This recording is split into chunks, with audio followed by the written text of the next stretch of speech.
Hello everyone. In this video, I'm going to show you how to craft popberry bombs in Hytale. Popberry bombs can be crafted in the alchemist's workbench. You're gonna need wild berries, plant fiber, and boom powders to craft it. There's no need to say anything about the wild berries and plant fiber, because they are everywhere in the starting area or anywhere on the map.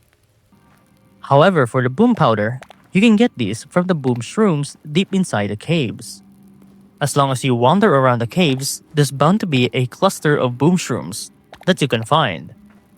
To my knowledge, I haven't discovered the science to know exactly what parts of the cave will have boom shrooms, so you're going to have to find them by chance. Once you've collected all of the ingredients, then you can craft the popberry bombs. To use this, just press your left click and you will throw one bomb into the distance. Keep in mind that the bombs have a set duration to when they're going to explode. For example, if you chuck them into the air, they're going to explode after a delay. If you throw them into the ground, then it's going to bounce off.